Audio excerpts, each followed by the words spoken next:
Hello friends, this is Odds, and if you didn't catch it, the devs just released detailed breakdowns of each killer's pick rate and kill rate by MMR, which is super fascinating and something we haven't seen much before. People, however, are understandably confused when they looked at the data and it looked like this. You see Sadako among the top killers, Nurse being the absolute worst. This goes against most conventional knowledge that people have about this game, so it can be very confusing. There are some good news to be taken from this and also some concerning ones. The good news, I suppose, is that the devs are now very close to their goal of making killers have an average of 60% kill rate. But that raises the question, why do the devs want the kill rate not to be 50%, which is what it was, but 60%? And I think there's two reasons why. Number one is that survivors are always one tiny little mistake away from losing completely. There is nothing a killer can do to lose the game immediately. Seriously, you as a killer can make a lot of mistakes and still make plenty of comebacks later in the game. However, if on the survivor side, one survivor decides to kill themselves on hook at 5 gens or gets grabbed or makes a horrible play, that one decision almost inevitably means that the other 3 are also going to die. Survivors drag other survivors down with them. We've all had teammates that get everyone killed. For that reason, even bad killers, even weak killers will sometimes get free wins, and that should elevate the kill rate above 50%, even if the game was perfectly balanced. And another thing is that for the survivors, even though it's not super difficult to guarantee 3 escapes or 2 escapes, guaranteeing 4 escapes is actually really hard. Survivors have to mess up very little to lose a game, but killers have to mess up a lot to get 0 kills. It's very normal for killers to be able to secure 1 kill at the end of the game. And very difficult for survivors to always get 4 people out, especially if you're playing solo or you're a beginner. So for that reason, even though the cap of kills on killer is often 3 or 4, the lowest possible kill that you can get as a killer is often 1. And that is always going to skew the statistics a little bit above 50%, even, again, if the game was perfectly balanced. So that makes perfect sense, I suppose, if we look at it that way. But what doesn't make sense is some of these killers' placements at first glance. But what you need to realize is that this is taking data from all MMRs, and this includes a huge amount of the population that is new to the game, that is playing very casually, that is not necessarily playing like the streamers and content creators that you watch or how you may play, and also people across all platforms, which I believe is mostly consoles and PC being a minority compared to all of the consoles and all of the platforms, right? Also keep in mind this does not include DCs. Those are not counted in the statistics. If they did, I suppose killers would be even more deadly. So how do we begin to make sense of this bit of a mess? How are some of the strongest killers at the bottom and some relatively weak killers at the top? First of all, let's talk about these killers. These are killers that are both mechanically difficult and thus are not going to do very well in the hands of newer casual players, and also mechanically difficult to play on console compared to PC. If we know that this data is mostly from console overall, it makes perfect sense that these killers are so far down. If this was only on PC, I expect all of these killers, and maybe some others even, to climb up a little bit. There's also the fact that killers like Trickster or Nurse or even Huntress are very punishing for new players. If you miss your knives, miss your hatchets, miss your blinks, you are constantly having to catch up by reloading and going through fatigues. So it makes perfect sense that when people play these killers, they can't even guarantee 1 kill sometimes. So their low kill rates here are perfectly understandable. No one believes that Nurse is bad just because of this. Another very interesting thing is seeing the killers that have a significant or at least slight form of natural slowdown. Look at all these killers. Doctor with his tier 3 madness delay, Nemesis with the vaccines, Freddy with his clocks a little bit, and especially the other 4, Pig with her reverse bear traps, Legion with the mending, and Wesker and Pinhead with the box and the vaccines, or the sprays rather. These are killers that have natural built-in slowdown. This is super big at lower levels. At lower levels, people do not have extremely big arsenals of slowdown perks. They play with whatever perks they can possibly bring. And if their killer has a built-in slowdown that makes already inefficient survivors even less efficient, I think that explains a lot. So if a killer is playing with very few perks and they play Pig, well, they still have a very strong delaying tool. So it makes a lot of sense that these killers that have a bit of slowdown built into their kit on top of whatever perks they can bring, on average, do better. Because by the time survivors are done with gens, they might have already lost someone. So the fact that these are so high, I think is also explained by this. And another thing that's really, really curious that you're going to see change significantly when we see the other graph is stealth killers. These are all of the killers that are primarily stealth oriented or have some kind of stealth mechanic to them. And notice that all of them are incredibly good. Like they're either average or well above average. And this is really baffling, but when you think about it, it's really not. Beginners, solo players, and especially beginner solo players are pretty naked against killers like this. Freddy with his non-directional lullaby, the darkness from Dredge making it difficult to know where he's coming from, the smaller turrets from Myers, the stealth from the other killers in this picture. These killers can often get free hits, free downs, just because people are not on comms, just because people are not super aware, and they don't even have to deal with all the pallets and all the structures, all the conventional chase things. So it seems to me like when you consider normal, average, and especially below average players, stealth is a big boon that we know is nowhere near strong at the higher levels. So this makes perfect sense. But now let's talk about the killers that are significantly near the bottom. We've already established that Nurse is a very mechanically demanding killer that is really difficult to play properly on your first games, that is very hard to play on console, so most people playing her are not very well equipped. Trickster has a similar issue where he's quite demanding. Aiming, I've been told, on console with him is very, very difficult, and despite the buffs, it seems like he's condemned to be low here. His main event is also difficult to use. I am a bit surprised to see Doctor here. Doctor has often been considered a big noob stomper because he can find people, he has a bit of anti-chase, but ultimately his add-ons are difficult, his power is difficult, so I guess it's not that crazy that he is down here. He also doesn't have any super oppressive chase power to speak of. Demo, I suppose, is also pretty average, and thus is down here. He's definitely a lot better in higher MMR, as we'll see later. His pick rate goes up even. So I guess people don't really play Demo super well on average, but that doesn't mean he's terrible. And Trapper being among the lowest makes perfect sense. He's a slow killer. He's very basic. People know how to play him. He doesn't have any difficult skill floor to pick up like Nurse, but I guess he's just slow overall. So the bottom killers make sense. Billy being very difficult and being very punishing for missing chainsaws, I guess makes sense. Has no good add-ons that are great for beginners. It makes perfect sense. Now the part that makes less sense is the top of the kill rate. But even then, we can still make some assumptions. The first thing that you'll notice here that is absolutely huge and super crucial is that many of these killers come with very good starting perks. And you might not think much of that, but remember, we are now talking about low MMR, medium MMR, overall MMR players that are playing killer for the first time, that don't have all the perks unlocked like maybe you do. And for these players, having good starting perks is a big, serious deal. If you play Cenobite, who is number 1, you already come with Deadlock, which is a perk that even if you do nothing will slow down the game considerably. Gift of Pain, which will slow down heals and possibly gens. Plaything, which makes beginners, solos, and beginner solos absolutely clueless in many maps. So you have 3 amazing perks for free on Cenobite. There is 100% a correlation there. There has to be. If Deadlock was a perk from another killer, I'm pretty sure you would see that perk, that killer go up a few percentages. I am convinced. Sadako also has amazing perks. Herobrine is a top tier perk. Merciless Storm, believe it or not, is an absolute noob stomper as well. And Floods of Rage is decent information.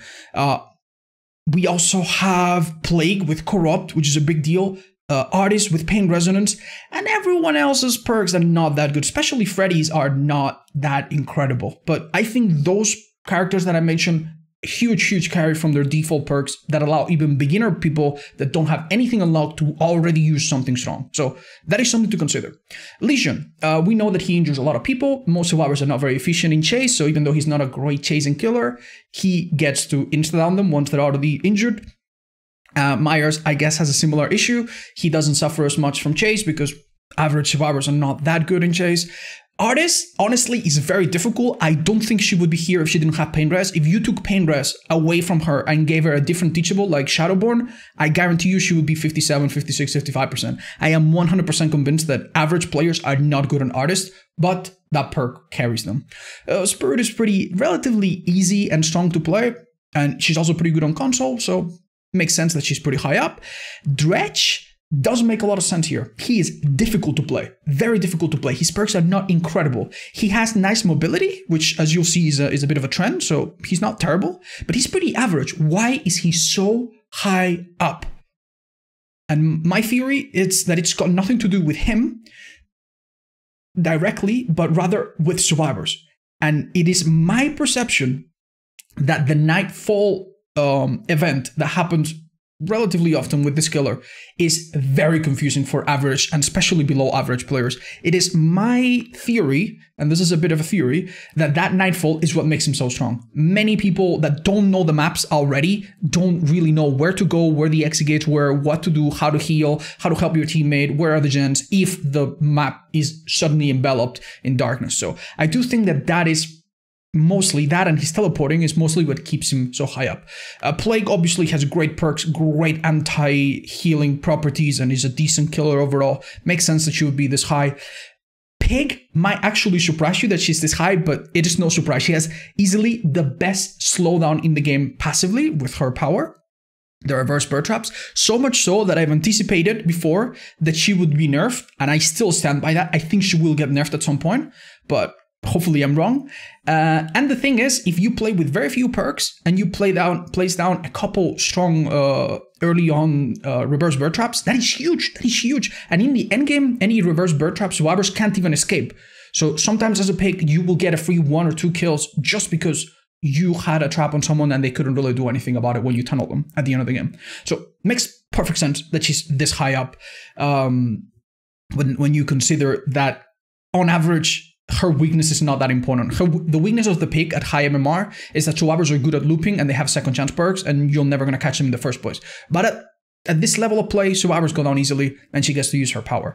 Freddy is possibly the hardest one to explain out of all of them. I don't quite understand why Freddy is so high. Yes, his clocks do slow down survivors a bit. Yes, his passive stealth sometimes lets him get closer to survivors than he otherwise would. Yes, in bigger maps, the clock slows down survivors even more. And bigger maps, he can actually use his teleport to cover he's not hurt. He's pretty versatile in that regard, where in big maps, you can hook a survivor very far away from the action and still teleport in a second. So that has to be part of it. But perhaps the most important bit is just how good he synergizes with all of the common and strong perks. His own perks are not very good, mind you, but put on some common perks. Sloppy Butcher works great. Jolt works great. Noid works great with Bloodwarden and his endgame builds. And then when you get better perks, Discordant, Pop, Pain Resonance, Corrupt, all of the perks that are meta, that are gen-oriented, all of them, almost without any exception, work exceptionally well on Freddy. And I think that's what keeps him relatively high up. It basically protects him. He has a bit of insurance against horrible big maps that other killers don't have, that don't have this kind of mobility. So that's my theory as to why he is so high, but perhaps you have others. And then we have Cenobite, Sadako, and Wesker. Now, believe it or not, Wesker is the outlier here. Wesker is a new killer that was just released on September, which is when this data was picked, and almost every time there is a new killer, they overperform, unless the killer is very difficult to play, like Trickster. They almost always overperform, because survivors need to learn the counterplay, and this also happens when killers get tweaked or reworked. Wraith was reworked some time ago, and he went to the #1 killing spot, which is insane. He got nerfed as a result, and he was nowhere near OP.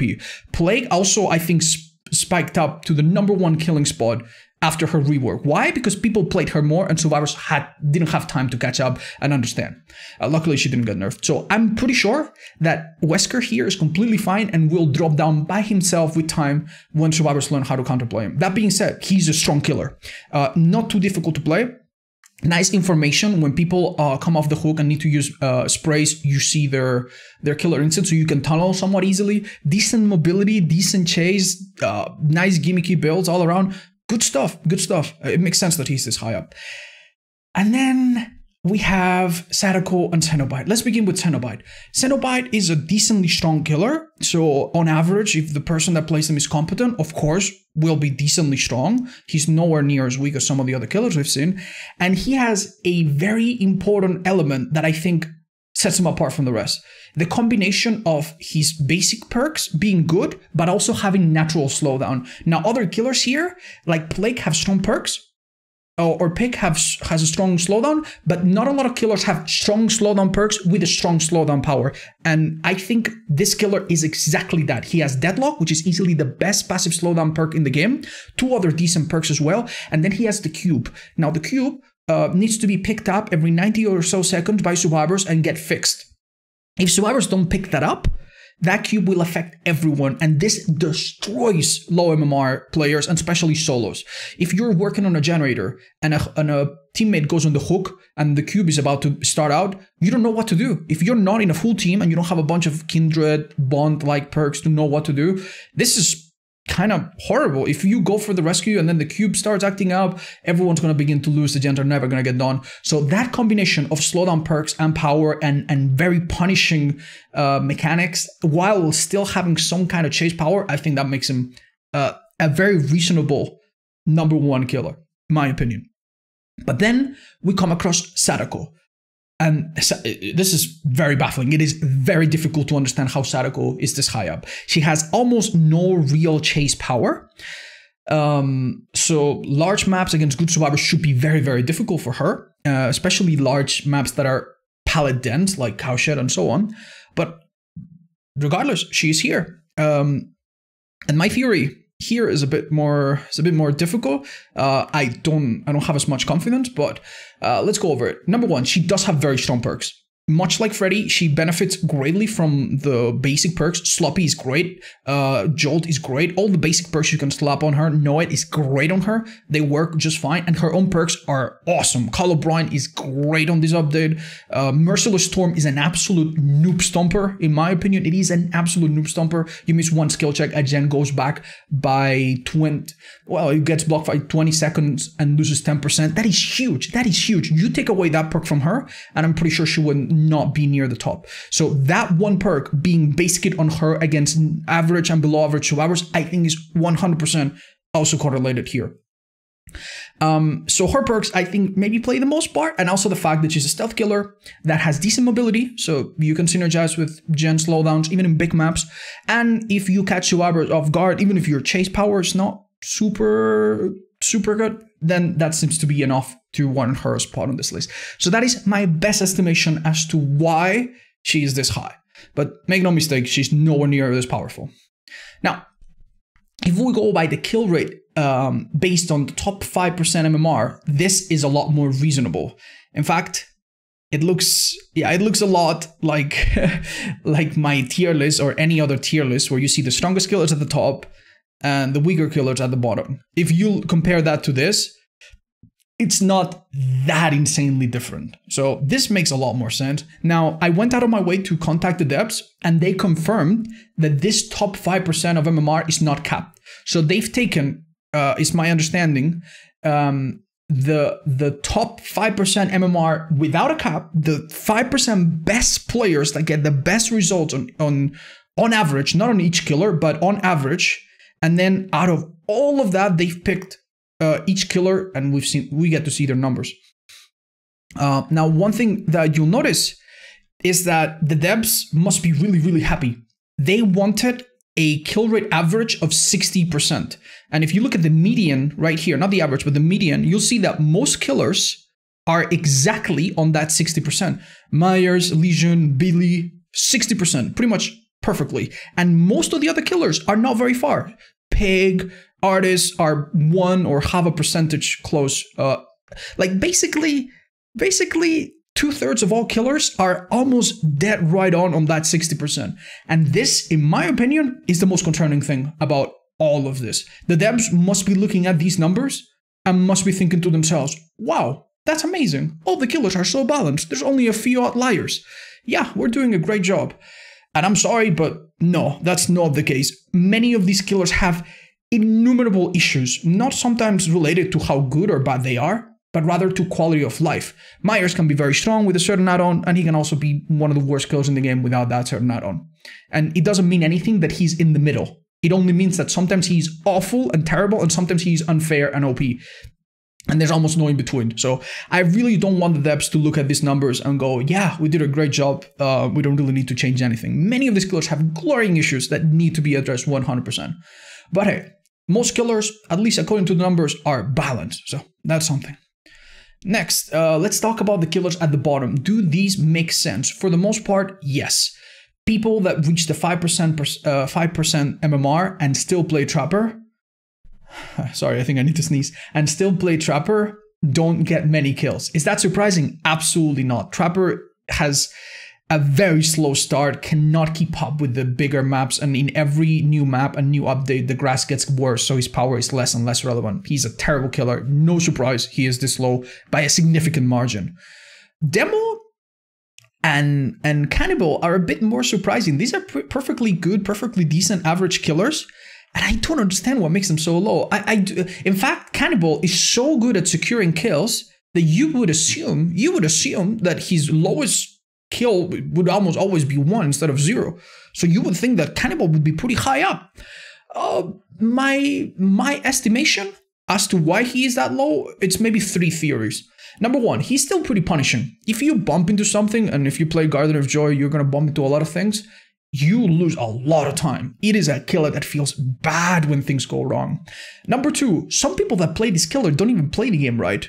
Seriously, how many creators and how many people do you watch that just play Bubba and camp 1 kill and they're just happy with 1 kill? People that play Bubba sometimes play him in a really weird, sadistic way, which, you know, feel free, but probably is not the most effective. And number 3, believe it or not, Bubba has a lot of bugged add-ons that might be actually hurting players. A lot of players are probably trying the iridescent carburetor turning guide, which is completely broken. They might be trying the depth gauge rake, which is completely broken. There are a lot of these add-ons that are actually bad and hurtful and unintuitively either bugged or terrible. So that actually might be hurting his stats. Maybe without that, he would be slightly higher and he wouldn't be this low. Complete theory, though, I obviously don't know for sure. Then on the next tier, you need to remember we have very, very, very difficult killers to play. And if we add Trickster as well, we have Trickster, we have Huntress, we have Slinger, we have Nemesis, we have Pyramid Head. All of these killers require precise aim, like, you gotta remember, this is top 5% MMR, but it's top 5% MMR everywhere, not just PC. If we went just to PC, I guarantee you these killers would probably be a little bit higher, especially Hunters and Trickster, because they're not bad. At high MMR, I suspect they do average or even better than average. So yeah, that's a bit surprising, but when you consider that it's not just PC, I guess not. Pyramid Head is very strong, but I guess he doesn't synergize with some of the more popular perks right now. People, I guess, just don't like his movement. It is a bit surprising, though. He's definitely a bit stronger than that. Clown, Doctor, Ghostface are killers that drop a little bit. Ghostface drops a lot from the general one because stealth is not so good at this level of play. Clown and Doctor don't have any mobility, so it's not extremely surprising. Although I would suspect Doctor, to be a little bit higher. So I guess it does make sense why these are at the bottom. Mind you, they're not at the bottom by a lot. They're like 2 or 3 percentages below 60. So it's not by a lot, but they are there. However, if we look at the top, we see some very interesting ideas here. First coming up are the 3 actual best killers in the game: Nurse, Blight, and Spirit. These killers, I suspect, are here on their own actual merit. Blight is disgustingly powerful, Nurse is disgustingly powerful, and Spirit is also disgustingly powerful. So it makes perfect sense that even though some of them are a bit more difficult than others, and some of them are a bit better, worse, with or without add-ons, they're all very good. So that makes perfect sense, no need to explain it. Then we get to Oni, Pinhead, and Sadako. Now, Sadako drops significantly from the number 2 spot earlier. Makes sense. In high MMR, Subaru's doing a lot of medkits, map offerings, etc., but she's still very high. She's still very, very high. And that might actually be because the few people that play Sadako at high MMR are actually abusing the condemn-only strategy that we've showcased in some video before. And it would actually make sense, and those players do really well, it would actually make sense that only a few Sadako players at the top 5%, and her pick rate is not very high at that percentage. Can we see it? What's her pick rate? Only 2%. No, not the highest. Only a few of those players might actually be bringing it up. In this 5%, not in the previous one, mind you, not in this, but in this bracket, in this information, yeah, it might be just generally be a few players that actually do use her add-on and play into the condemn only no hook strategy. That might be bringing her up a little bit. On top of all the things we mentioned, mobility, great starting perks, great synergy, etc. Pinhead, at this level of play, he is a strong killer. He has decent ability to slow down the game with his power, comes with great perks. Also, it's a bit of a bive check for solo players, because if you play against solos, the cube often can be their downfall, so makes sense. Oni is a very strong killer that is not extremely difficult to play on console, from my understanding, so makes sense that he's high up here. He can also snowball pretty well, and it's very difficult for him to not have at least one kill in the endgame with his power, so makes sense. And here, oh, forgive me about that, and here we have Dredge. This might be the most surprising member of this list. Why is Dredge so high up? I don't quite understand. It might well be that even at top 5% MMR, survivors are not so good at working during Nightfall. My estimation, very humbly, is that since he's still kind of new and people that really want to play him well probably have figured him out already, survivors are still not too used to seeing him, and maybe they don't play against him ideally. Maybe they do waste a little bit of time locking the lockers and whatnot. So my estimation is new factor, decent mobility, and maybe Nightfall Chaos explain him being here. I guess it's only 1% above the rest, but still, he's definitely not stronger than any of the killers that we see on screen right now. So yeah, well, maybe other than Sadako, obviously, but still. Then we move on to Plague.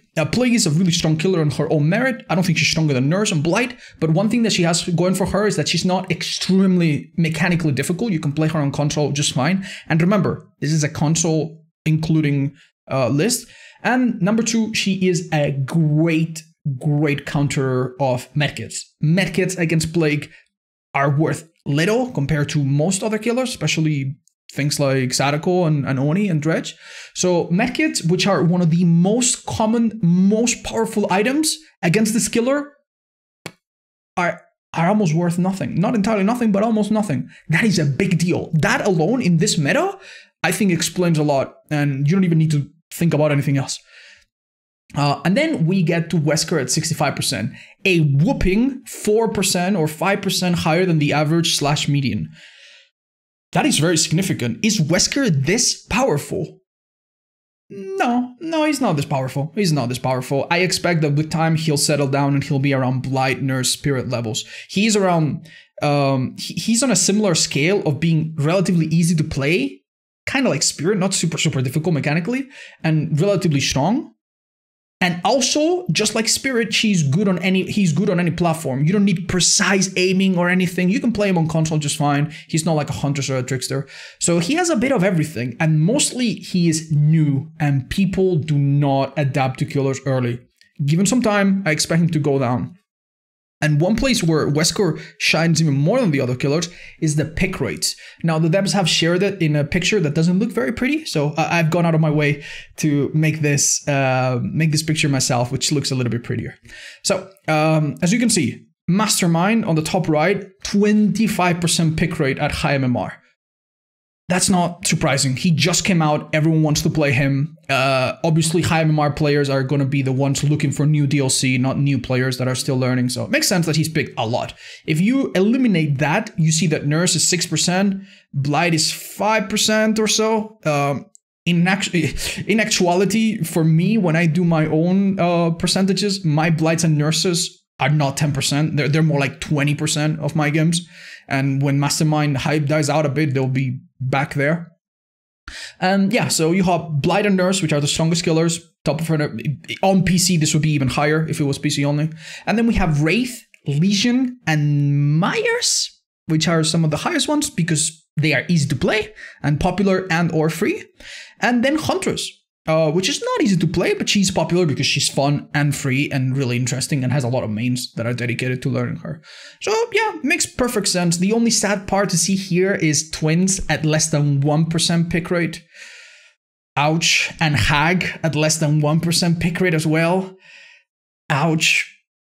And I've also gone through the trouble of comparing the pick rates at general MMR and top 5% MMR. Now, most killers stay the same or roughly the same, but a few of them stand out. Let's go over them.